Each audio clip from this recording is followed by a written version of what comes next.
हाँ ध्यान दीजिए इधर। अब बात करेंगे बेटा pH of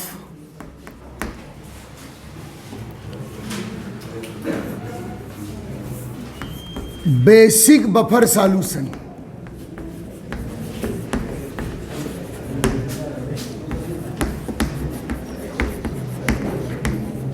pH of basic buffer solution, heading डालिए, हेडिंग लगाइए। PH of basic buffer solution का पीएच काउंट करना है। कल किससे करेंगे? By Henderson equation, measured bye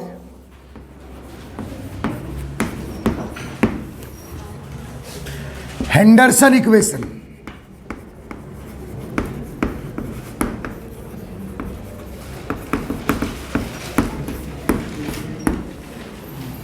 किससे मेजर करेंगे बेटा? हेंडरसन इक्वेशन से मेजर करेंगे। समझ में आ रहा है?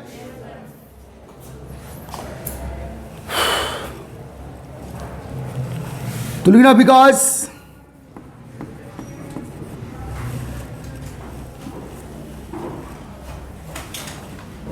Basic buffer solution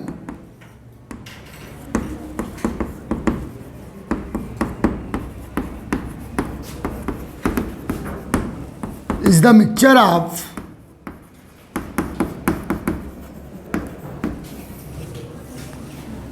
mixture of weak base, याद रखना क्या बेटा? weak base and its strong acidic salt,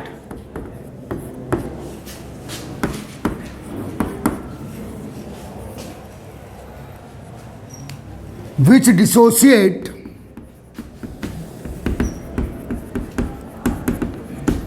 as the following.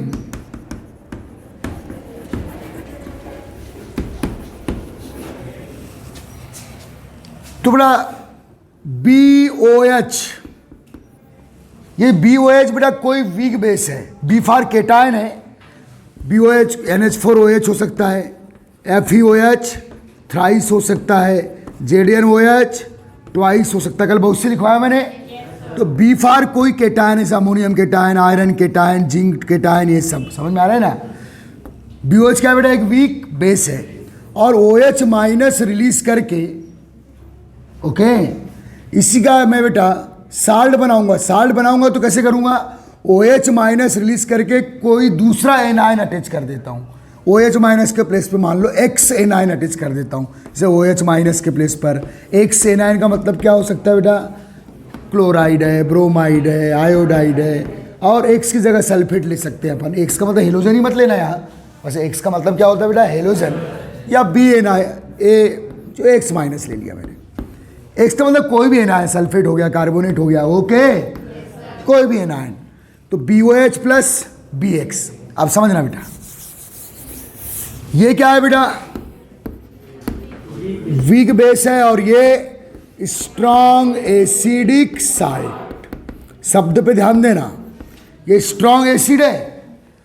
तो बेटा सॉल्यूशन में ये रिवर्सिबल फॉर्म में डिसोसिएट होगा B+N, क्योंकि वीक है ना। और ये कंप्लीटली क्या होगा? क्योंकि किस नेचर का है बेटा? स्ट्रॉन्ग। आ रहा है समझ में? B++X-। अच्छा, इस पूरे सॉल्यूशन में एक्चुअल B+ आयन वो ये वाले काउंट होंगे, ये वाले काउंट होंगे, ये साल्ट के काउंट होंगे, क्योंकि ये तो बहुत कम डिसोसिएट हो रहा है। तो जो अगर इसका ये 1 मोल है तो ये भी कितना मिलेगा? 1 मोल। और इसके सामने ये B+ काउंटेबल नहीं है, दोनों B+ सेम ही है। आ रहा है समझ में? ठीक। तो ये बेटा इक्वेशन फर्स्ट और ये इक्वेशन सेकेंड। तो बेटा हम लोग इक्विलिब्रियम कांस्टेंट अप्लाई करेंगे तो इक्वेशन फर्स्ट पे करेंगे कि सेकेंड पे? क्योंकि ये रिवर्सिबल है ना, और रिवर्सिबल रिएक्शन कभी ना कभी इक्विलिब्रियम फॉर्म में आती है। कौन सा इक्विलिब्रियम कांस्टेंट अप्लाई करोगे? Ka या Kb? अरे बेस है ना, तो Kb करोगे। तो Kb is equal to from equation first, Kb is equal to क्या बेटा? B+ ion active mass into upon BOH active mass. Is that clear? लेकिन इस फार्मूले में जो B+ आयन का एक्टिव मास है वो एक्चुअल किसके कॉन्सेंट्रेशन के बराबर होगा? साल्ट के। तो साल्ट 1 मोल है तो ये भी 1 मोल होगा। अरे बी प्लस दोनों एक ही है ना भाई? ठीक है, दोनों एक साथ है, दोनों मिक्स्ड सॉल्यूशन में है। ओके, तो बेटा यहां से हम लोग OH माइनस का इक्वेशन काउंट करते हैं। तो OH minus is equal to, चलो, BOH KB into BOH active mass upon B plus ion active mass आएगा। कोई तकलीफ? ये जो डिजाइन हो रहा है इसको क्या बोलते हैं बेटा? Henderson equation. क्या बोला जाता है भाई? तो यह है बेटा इक्वेशन फर्स्ट। ये तो रिएक्शन फर्स्ट है, रिएक्शन सेकंड है। ये इक्वेशन क्या है? फर्स्ट है।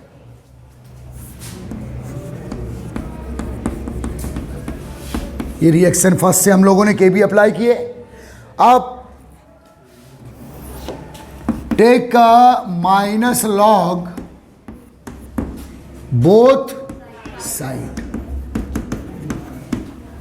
क्या काउंट करना है हमको? पीएच। आ रहा है समझ में? तो माइनस लॉग ले लो, तो minus log OH minus active mass is equal to minus log KB और log m into log n, तो log m plus log n। तो ठीक है बेटा, फिर माइनस माइनस का क्या हो जाएगा? प्लस माइनस, प्लस माइनस ही होगा, sorry, minus log m plus, तो माइनस लॉग लेना है ना बेटा? तो क्या आ जाएगा? Minus log KB minus log BOH active mass upon B plus ion active mass आ गया।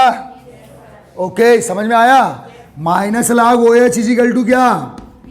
POH minus log KB is equal to क्या? PKB, मालूम है ना? और माइनस लॉग BOH क्या है? वीक बेस है, active mass upon B plus ion. Actual B plus ion किसके माने जाएंगे? साल्ट के। साल्ट का 1 मोल है तो ये भी 1 मोल, और इसकी तो वैल्यू बहुत कम है ना, -5 -3 -2 -7 ऐसी कुछ हो सकती है जो इस 1 के सामने नेग्लेजिबल है। नहीं आया समझ में? ठीक है। अब बेटा इसको और कैसे लिख सकते हो? POH is equal to PKB plus log salt आ जाएगा ये अपॉन बेस। समझ में आ रहा है? Salt active mass upon base active mass. बस मुझे क्या काउंट करना है बेटा? पीएच। तो आपको पता है because PKW is equal to pH plus POH। तो POH इज इक्वल टू क्या हुआ?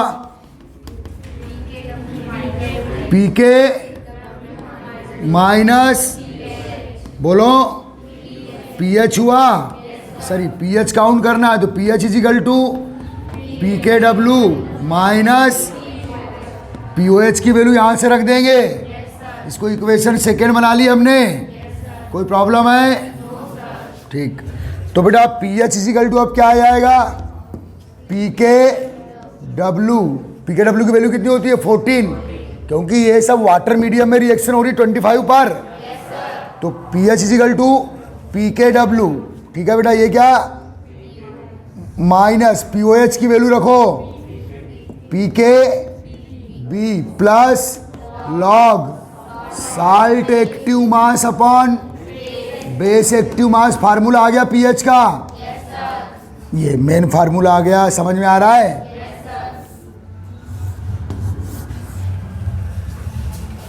Is that clear? ठीक है। या इसको पीएच इज इक्वल टू क्या लिख सकते हो बेटा? PKW की वैल्यू हमेशा क्या होती है? 14 minus PKB plus log salt upon base. आ रहा है समझ में? चलिए छाप लीजिए इसे, salt active mass upon base active mass.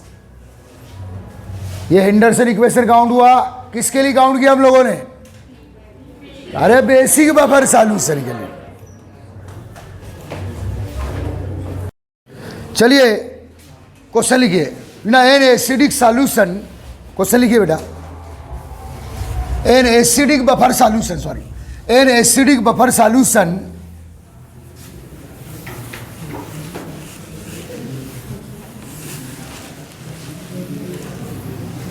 an acidic buffer solution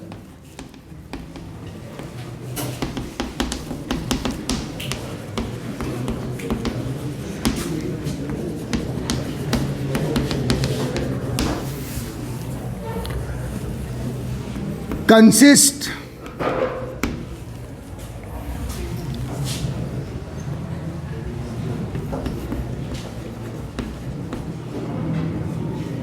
one mole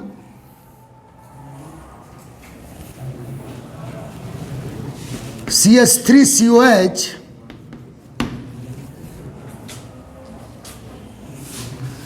and 10 mole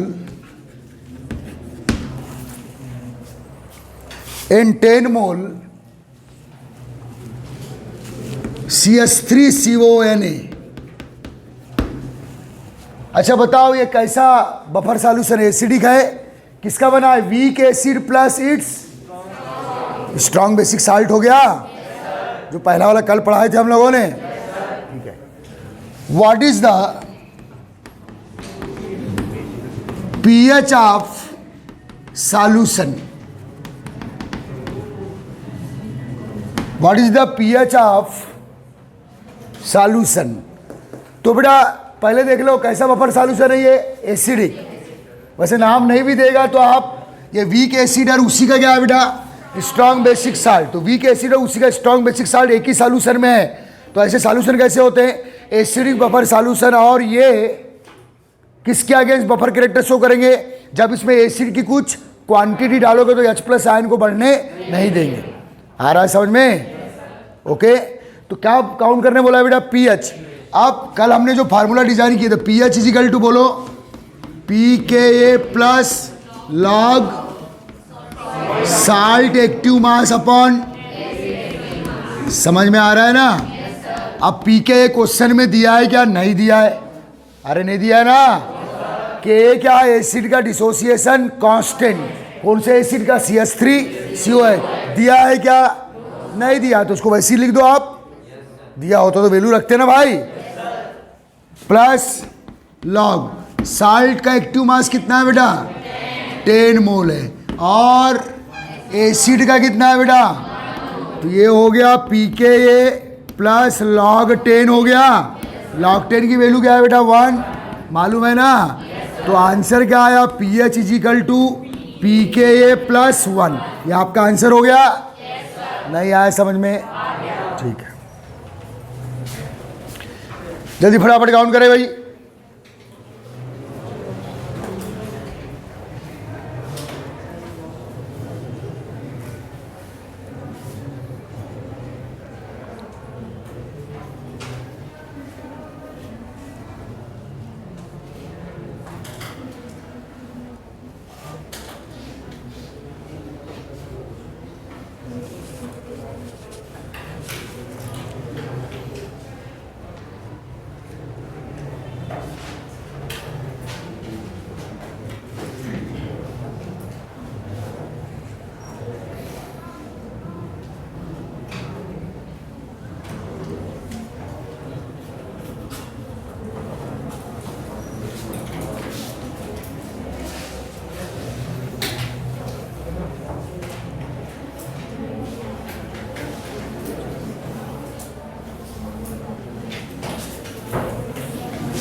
अगला क्वेश्चन लिखना बेटा second.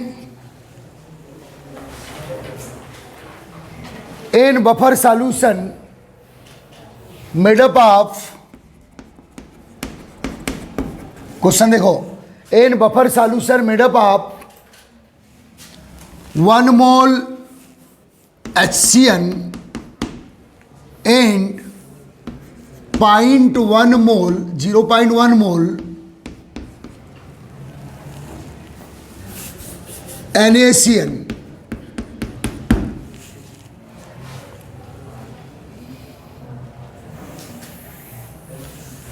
If the dissociation constant of acid, if the dissociation constant of acid is 1 into 10⁻⁵,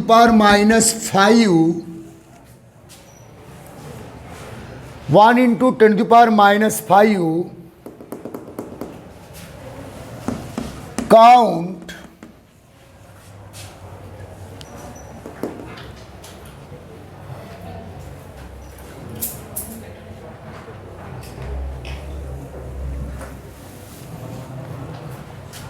the pH of solution.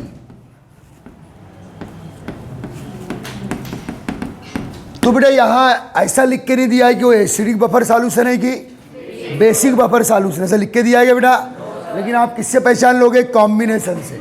SCN के साथ कौन है? NaCl। SCN क्या है? Weak acid, और उसी का स्ट्रॉन्ग बेसिक साल्ट। तो कैसा बफर सॉल्यूशन हुआ? एसिडिक, जो कल पढ़े थे इसके लेक्चर में। पहले वाले लेक्चर वाला साल्ट है ये, पहले वाले लेक्चर वाला सॉल्यूशन है। आ जाओ फिर से। तो pH इजिकल टू पीके। के की वैल्यू कितनी है बेटा? अरे एसिड का जो डिसोसिएशन कांस्टेंट है, कौन सा acid? HCl, 10 to power minus 5। तो पीके ये कितना आएगा? माइनस लॉग के minus log 10 to power minus 5। तो 5 लॉग 10 है ये। तो पीके ये कितना आया बेटा? 5 आ गया। कोई तकलीफ? तो आ जाए। तो pH इजिकल टू पीके। पीके की वैल्यू कितनी है? 5। अब साल्ट का एक्टिव मास कितना है? 0.1 है, और ये कितना हो गया? 1। 0.1 बाई 1 तो 1/10 हो गया ये। 1/10 तो log 10 का 1, तो log 1/10 का -1। -1 आएगा ना। log 10 का कितना बेटा? 1, तो log 1/10 का -1 आ जाएगा। तो ये हो जाएगा -1। पीके की वैल्यू 5। तो pH कितना है बेटा? 4। नहीं आया समझ में? चलिए।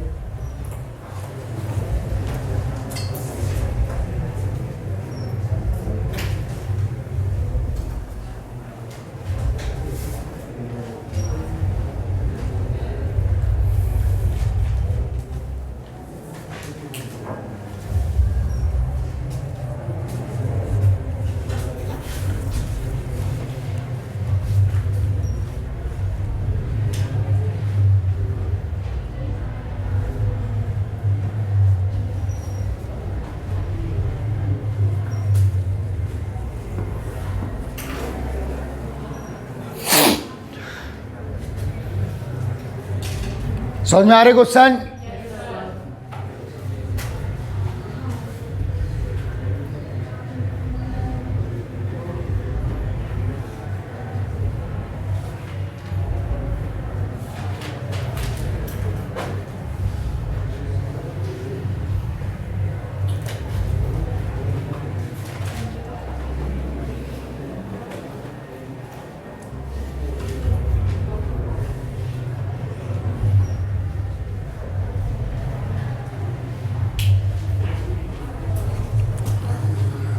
ओके।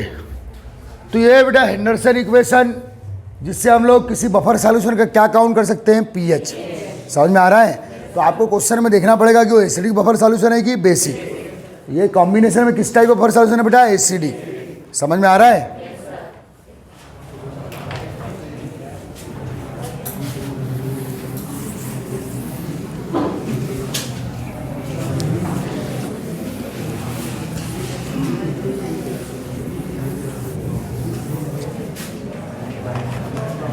चलिए अब अगला एक नेक्स्ट कांस्टेंट पढ़ रहे हैं बेटा हम लोग। अभी तक हम लोगों ने के बी और pH पढ़े, KW पढ़े। अब नेक्स्ट कांस्टेंट है बेटा, हेडिंग डालना KSP।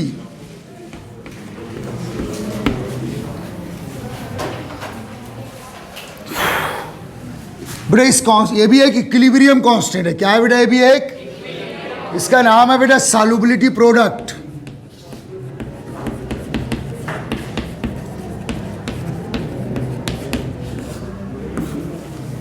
solubility product related to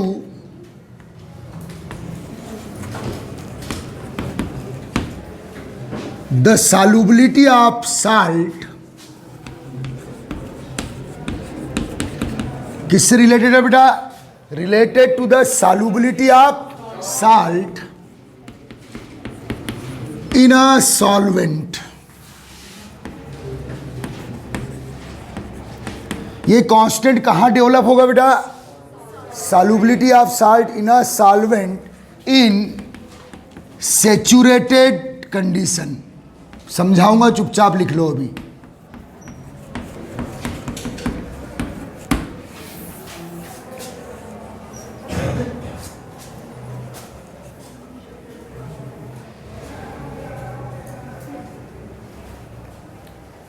बेटा सॉल्युबल प्रोडक्ट ये भी एक इक्विलिब्रियम कांस्टेंट ही है। क्या है बेटा? इक्विलिब्रियम कांस्टेंट ही है, लेकिन किससे रिलेटेड इक्विलिब्रियम कांस्टेंट है? Solubility of salt in a solvent in saturated condition. अब बेटा समझना है आपको, पहले सॉल्युबिलिटी क्या है समझो। जब आप नमक को पानी में डिसॉल्व कर रहे हैं, नमक एक साल्ट है, NaCl।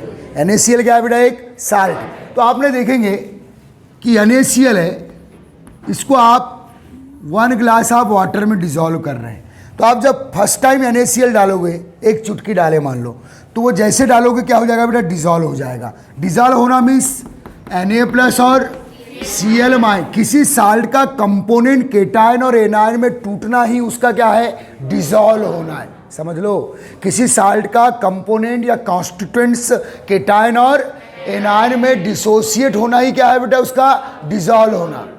नहीं आया समझ में? आपने बोले, मैंने बोला कि नमक पानी में घुल गया, तो आपके दिमाग में होना चाहिए कि वो जो नमक के कंपोनेंट थे Na+ और Cl-, वो क्या हो गए? डिसोसिएट हो गए।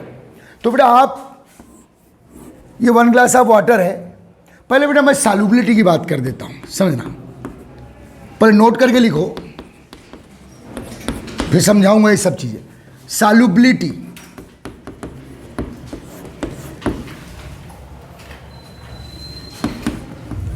always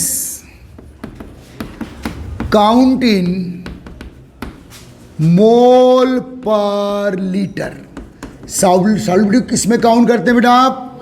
मोल पर लीटर में। सॉल्युबिलिटी हमेशा किस में काउंट होती है? पर लीटर मीन्स वॉल्यूम कितना है? 1 लीटर।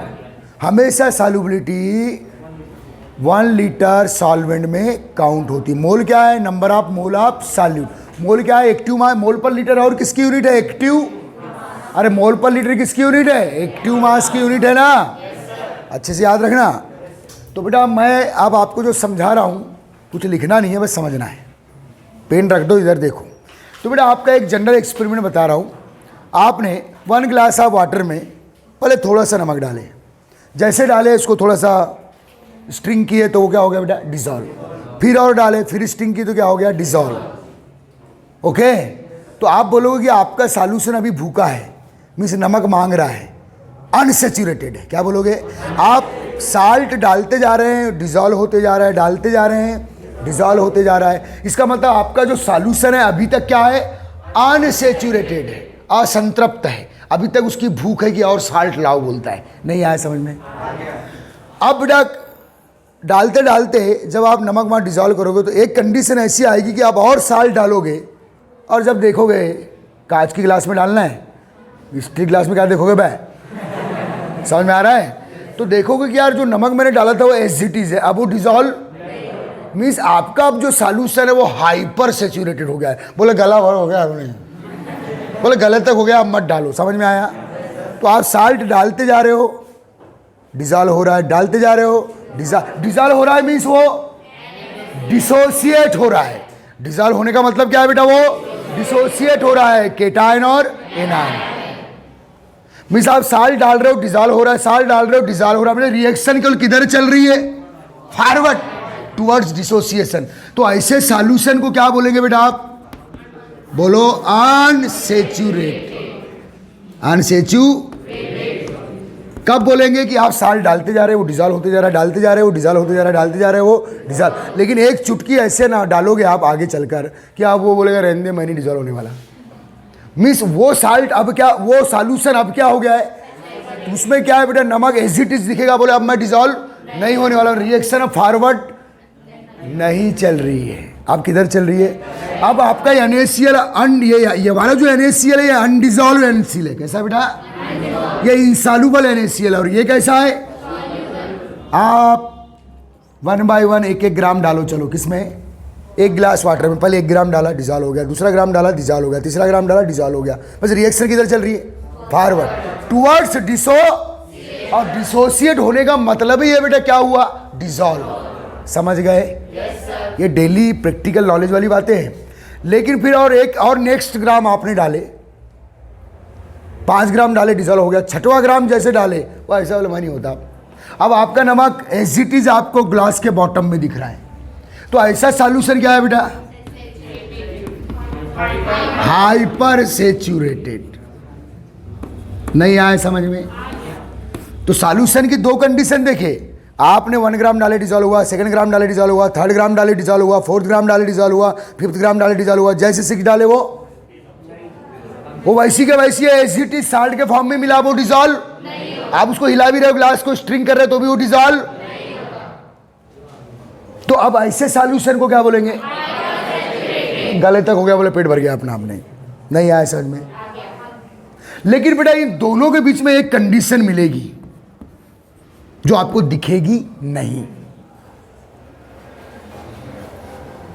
इन दोनों कंडीशन, एक अनसेचुरेटेड और एक क्या, इन दोनों के बीच में एक ऐसी कंडीशन मिलेगी जो आपको नॉर्मली दिखेगी, लेकिन वो आई है, उसे आपने चेक नहीं कर पाए, बात अलग है। वो कौन सी कंडीशन है बेटा? सेचुरेटेड। क्या?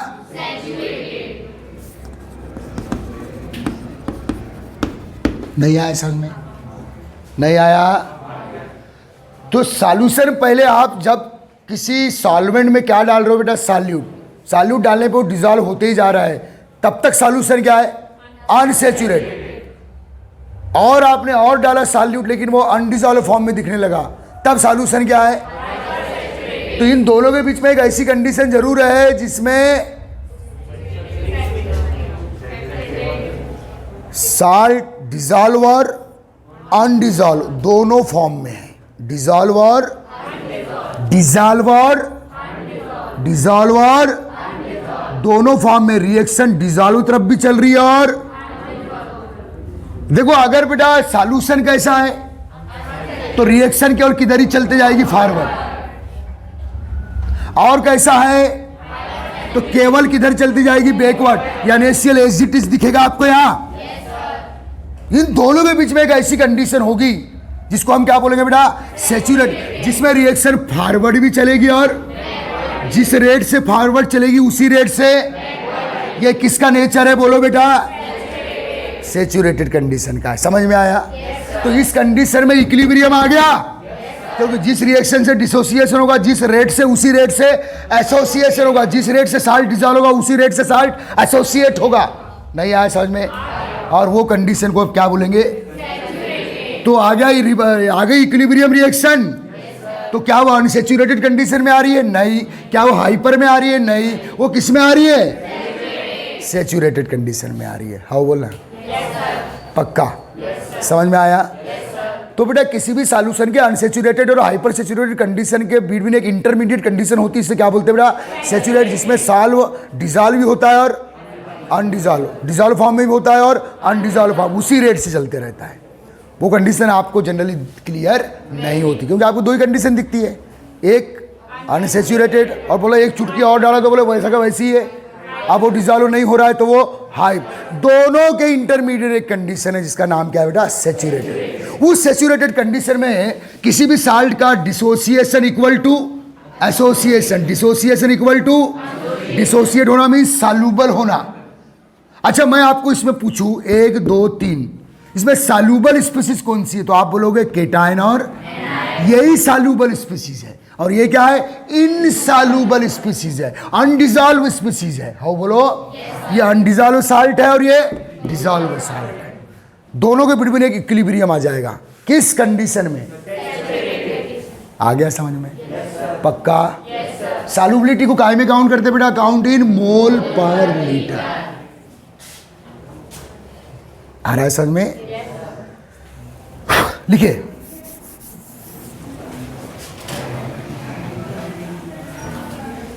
in the saturated condition of any salt solution, in the saturated condition of any salt solution,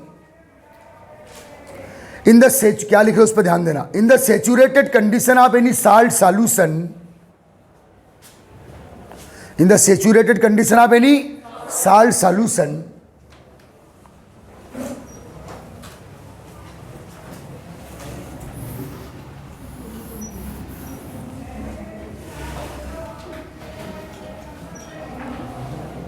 dissociation and association of salt, dissociation and association of salt, salt का टूटना और साल्ट का बनना, समझ में आ रहा है? या ऐसा बोलो बेटा, dissolve and undissolve form of salt. Dissociation means dissolve form और association means undissolve form, dissolve and undissolved form of salt. Now, found in equilibrium phase,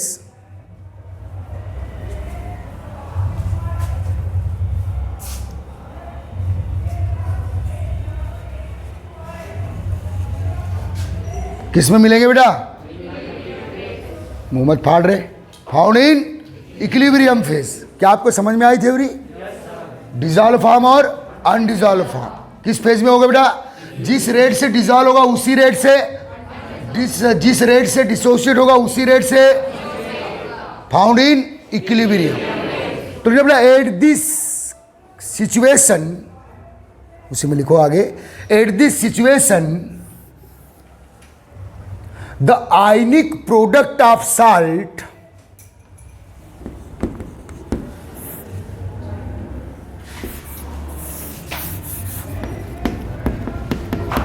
at this situation the ionic product of salt ना बेटा called solubility product, ionic product of salt called solubility product, solubility product का ही दूसरा नाम है बेटा solubility equilibrium constant, called solubility product या equilibrium constant। नीचे लिखना बेटा, suppose A B type salt, paragraph change करो, suppose A B type salt, suppose क्या बेटा? A B type salt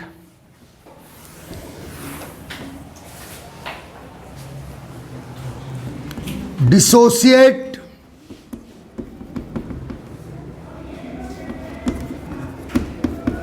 as the following, और डिसोसिएट होने का मतलब क्या है बेटा? सॉल्यूबल होना। टूटने का मतलब किसी साल्ट का सॉल्वेंट में टूटना ही उसका क्या कहलाता है? सॉल्यूबल होना। समझ में आ रहा है? और जो डिसोसिएट स्पीसीज है, हेलो, जो डिसोसिएट स्पीसीज है उन्हीं को सॉल्यूबल स्पीसीज बोलते हैं। अच्छे समझ लो, जो डिसोसिएट स्पीसीज है वही सॉल्यूबल स्पीसीज। जो डिसोसिएट स्पीसीज के मोल है वही सॉल्यूबल स्पीसीज के मोल से। आ रहा है समझ में? तो सपोज क्या बेटा? A B type salt dissociate as the following in solvent,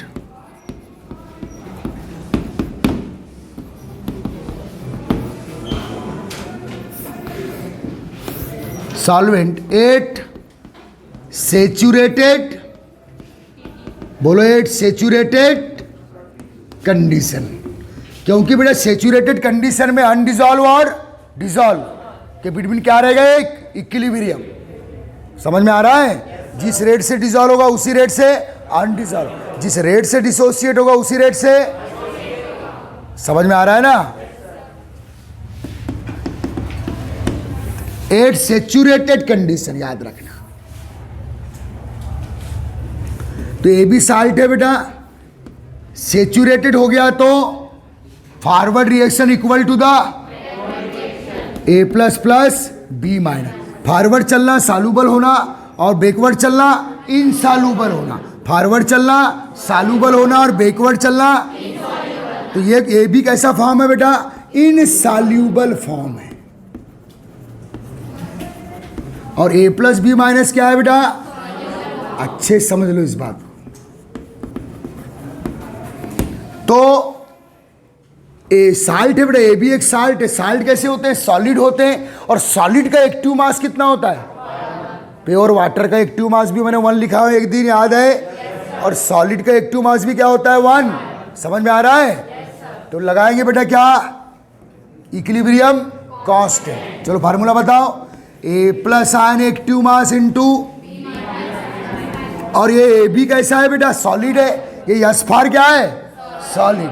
undissolved salt हमेशा सॉलिड फॉर्म में रहेंगे, अपॉन ए बी एस। अब ए बी एस का एक्टिव मास, ये एक क्या है बेटा? Equilibrium constant. और ये भी कांस्टेंट है क्योंकि सॉलिड का एक्टिव मास क्या होता है? 1। तो हो गया ना कांस्टेंट। तो के ए बी का active mass is equal to A plus ion active mass into, तो इसी को बोलते हैं बेटा के एस पी। क्या बोलते हैं? Yes for solubility, P for product. तो ये देखो, ये आयनों का प्रोडक्ट है। अरे आयनों का मल्टीप्लाई है ये। मैंने डेफिनेशन क्या लिखा है ऊपर देखो, एक बार पढ़ो। फॉर एनी सेचुरेटेड सॉल्यूशन, क्या लिखा हो? पढ़ो पढ़ो पढ़ो। In the saturated condition of any salt solution, dissociation and association of salt found in equilibrium phase. At this situation, the ionic product of salt. हाँ देखो बेटा, at this situation the ionic product है। Ionic product है, ionic product of salt called solubility. Ksp क्या है बेटा? Solubility product. समझ में आ गया? बना लो ये फार्मूला।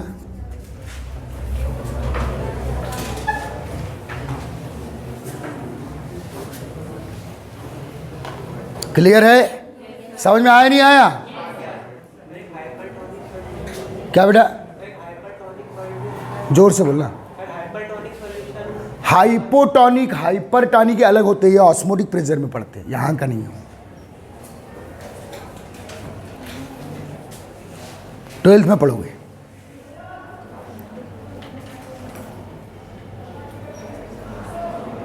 ये किसका फार्मूला आया बेटा? केएसपी। तो देखो, आयनिक प्रोडक्ट ऑफ साल्ट, अरे साल्ट के आयनों का प्रोडक्ट है ना, इजिकल टू सॉल्युबिलिटी प्रोडक्ट। लेकिन किस सिचुएशन में? एट। तो ये फार्मूला ना तो अनसेचुरेटेड सॉल्यूशन में अप्लाई होगा, ना तो हाइपर सेचुरेटेड। केवल किस में बेटा? क्योंकि सेचुरेटेड में इक्विलिब्रियम कंडीशन आती है। समझ में आ रहा है? इस बात को याद रखिए।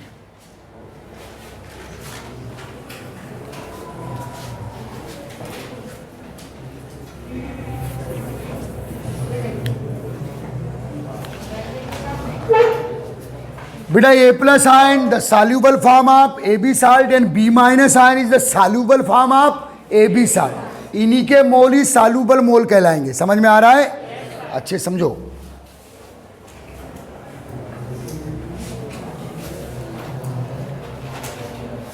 चलो हो गया, बना लिए? ये फार्मूले को ब्लॉक में डाल दो। ये मेन फार्मूला किस टाइप के साल्ट के लिए केएसपी का फार्मूला है? ये बोलो। अरे ए बी टाइप के साल्ट के लिए। कैसे साल्ट है बेटा? ए बी टाइप के साल्ट के लिए सॉल्युबिलिटी प्रोडक्ट या इक्विलिब्रियम कांस्टेंट का फार्मूला आया। किस कंडीशन में आया?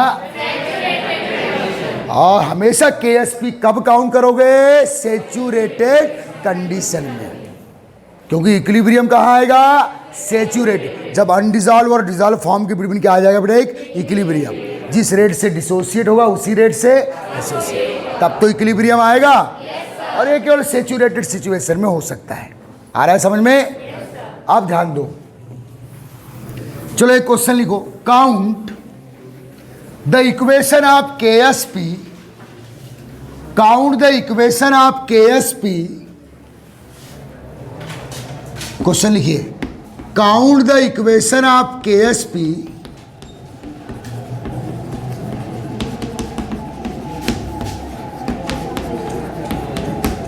For AB2 type salt.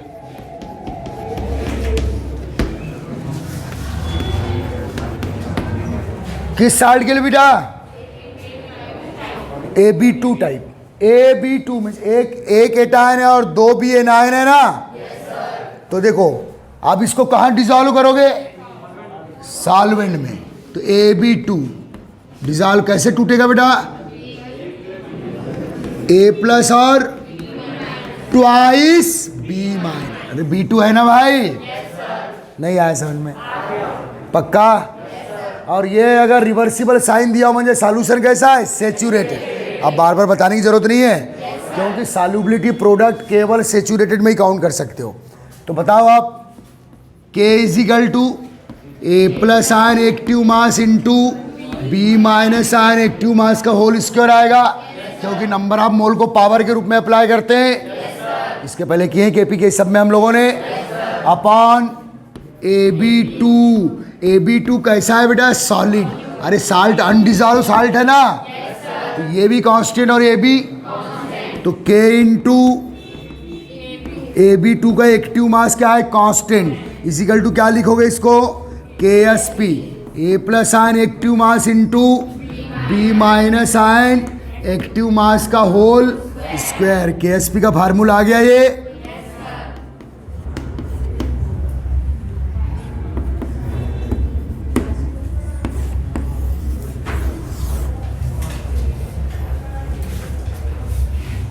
Clear है?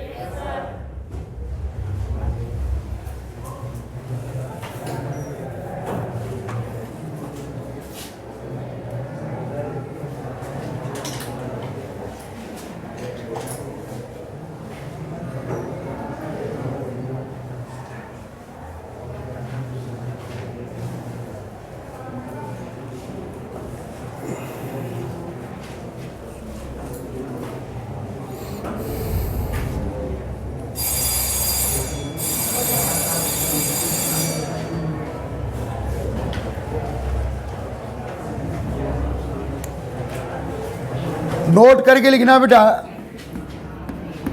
अच्छा आप बोलोगे सर KSP का रोल क्या है हमारे केमिस्ट्री में, हमारे डेली लाइफ में? देखो बेटा, जिस साल्ट का KSP जितना ज़्यादा होगा, सॉल्युबिलिटी प्रोडक्ट, KSP का फुल फॉर्म क्या है बेटा? या सॉल्युबिलिटी का इक्विलिब्रियम कांस्टेंट। तो KSP ज़्यादा होने का मतलब, जैसे बेटा ये साल्ट है अपने पास, एक है एक साल्ट है, एक BX साल्ट है, एक CX साल्ट है, और इसका KSP 10⁻⁵ है, इसका KSP 10⁻⁴ है, इसका KSP 10⁻³ है। तो जिसका KSP ज़्यादा होगा तो आप समझ जाना उसकी सॉल्युबल होने का नेचर उतना ज़्यादा है। तो KSP कुल मिला के is the parameter of solubility. किसका पैरामीटर है बेटा? जितना ज़्यादा किसी साल्ट का KSP जितना ज़्यादा होगा, मीन्स वो उतना ज़्यादा टूटेगा। अरे ये ज़्यादा टूटी हुई स्पीसीज, डिसोसिएट स्पीसीज ज़्यादा मिलेगी तो KSP ज़्यादा मिलेगा ना। और डिसोसिएट ज़्यादा होने में ज़्यादा सॉल्युबल होना। लिखना, नोट करके लिखना ना। KSP is the parameter of solubility. KSP is the parameter of solubility of any salt. KSP is the parameter of solubility of any salt. Parameter है, स्केल है, किसी साल्ट की सॉल्युबिलिटी का स्केल है। समझ में आ रहा है? या पैरामीटर है। KSP इज द पैरामीटर या scale of solubility of any salt. आ रहा है समझ में? एक बात और लिखना भी छोड़ रहा हूं, ये ध्यान दे इधर। अगर बेटा आप टेम्परेचर बढ़ाओगे तो यहाँ के बॉन्ड ब्रेक होंगे, क्योंकि टेम्परेचर से हमेशा ही बॉन्ड ब्रेक होते हैं। तो अधिक से अधिक क्या प्रोड्यूस होंगे? ए प्लस आयन, और ये अधिक प्रोड्यूस होंगे तो KSP की वैल्यू बढ़ेगी। KSP की वैल्यू बढ़ेगी तो सॉल्युबिलिटी प्रोडक्ट बढ़ेगा, तो सॉल्युबिलिटी बढ़ेगी, क्योंकि अधिक से अधिक टूटना मीन्स ज़्यादा सॉल्युबल होना। ना, the value of KSP depend on temperature. The value of KSP depend on temperature. The value of KSP depend on temperature. Now beta, when temperature increases,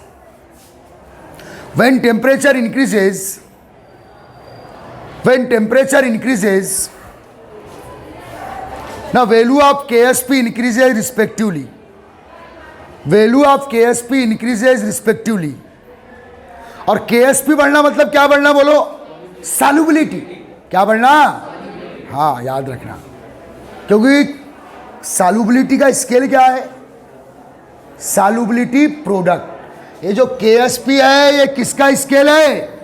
solubility. जितना ज़्यादा किसी साल्ट का KSP होगा हम बोलेंगे उसकी सॉल्युबिलिटी उतनी, या ऐसा बोलोगे कि उतना ज़्यादा केटायन और एनायन में टूटता है, और ज़्यादा टूटना मीन्स ज़्यादा क्या होना? डिजॉल्व। नहीं आए समझ में? चलो ठीक है।